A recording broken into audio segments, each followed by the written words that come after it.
What happens when you fall in love with a ghost? Not someone dead, but someone who disappeared without dying. A presence that once filled every corner of your skin now haunts your absence. You replay their words in your head like mantras. Don't ever change. I've never felt this before. You feel like home. And when they leave, you stay. In that house made of sentences, you talk to the couch, you fold their memory into your clothes. You become the curator of an invisible museum where the only visitor is your insomnia. You're not attached to the person. You're attached to how the person made you feel. They looked at you like you were the last page of their favorite book.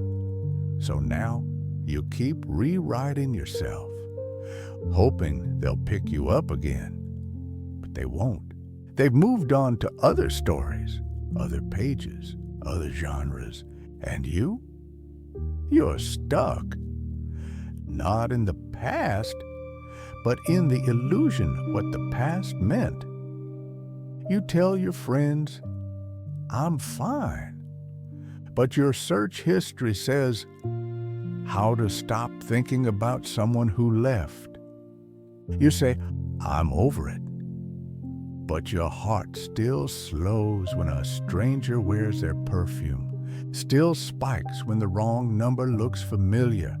Attachment is not love. Love breathes. Attachment clutches. Love accepts. Attachment bargains. If I were thinner, smarter, quieter, more like them, love says, go if you must. Attachment says, I will die if you leave. It's not romantic. It's not tragic. It's self-harm wearing a wedding dress. They left. But you stayed, not in the apartment, not in the city, in the state of almost, in the version of you that only existed when they were watching. You haven't moved on because you're terrified that without them, you'll vanish too. So you hold on to their old messages like sacred texts. You read them out loud, pretending the sound still matters. You save their toothbrush, their favorite mug, the movie ticket you never watched together. You kept the thread, the red thread, the invisible string tied between your heart and theirs. You told yourself, this is fate. This is meant to be. But what if that thread isn't fate? What if it's a noose? Here's the part no one tells you. The pain of the breakup isn't losing them. It's losing the version of yourself you believed you were becoming.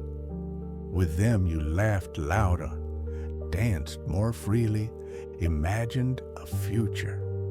So when they left, they didn't just take their presence, they took the mirror. Now, when you look in the glass, you see a stranger who flinches at her own reflection, not because she's broken, but because she doesn't know who she is. Without being loved, so you cling, not out of passion, out of panic. Because if you let go, what's left? A silence so loud it breaks your bones. So you keep reliving the laughs, the kisses, the tiny rituals, the way they said your name, the way they ordered coffee, the way they almost said, I love you, almost, always almost. But the truth is this, they are gone. And the longer you stay attached, the further you drift from the only thing that was ever real. You. Every attachment is a thread, but not all threads are golden. Some are barbed wire, some are shackles, some are lies you told yourself to survive the withdrawal. You said, "They completed me." You outsourced your identity and called it love. Letting go isn't betrayal, it's birth.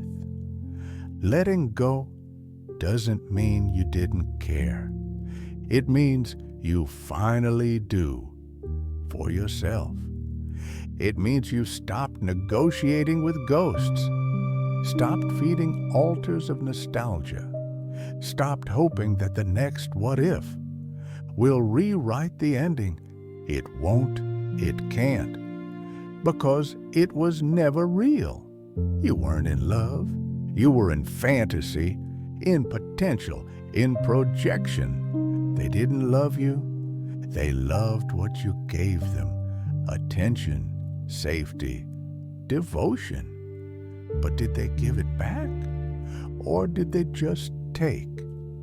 Until you didn't recognize your own generosity as self-erasure. So you cut the thread, not with hate, with hunger. Hunger for oxygen, for identity, for silence that doesn't echo their name. And when you do, you collapse, not from grief, from gravity, from the sudden freedom of not having to beg the past to justify your present. You will feel like dying, because part of you is the part that believed you needed someone else to make you whole. But that death, it's sacred, it's clean, it's necessary, because what comes next is holy. Peace that doesn't depend on presence, joy that doesn't need validation. You, not as a sequel to someone else's story, but as the author of your own. You'll wake up and not reach for your phone. You'll hear a song and not flinch. You'll walk past the old cafe and smile, not because it hurts, but because it no longer owns you. Love is not what ties you. Love is what releases you. It says, "I see you. Go." Not, "Prove you deserve to stay." It holds you with open hands, not closed fists. It doesn't ask you to shrink, to wait, to bleed approval. It says, "Grow, outgrow, evolve, even if I'm not coming with you." That's love. Everything else is a costume worn by fear. And now you breathe. Now you speak in your own voice, not the echo of someone else's desire. Now the silence isn't lonely, it's pure. Now your skin doesn't crawl for contact. It radiates peace. You walk through the world unattached, not unloving, but unchained.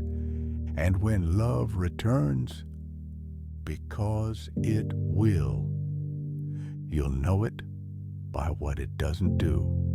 It won't bind, it won't beg, it won't ask you to disappear, to earn affection. It will walk beside you, not above, not below, beside. Because finally, you've learned letting go wasn't the end. It was the beginning of truth, of sovereignty, of terrifying, honest, unshakable selfhood. You, whole, free, enough.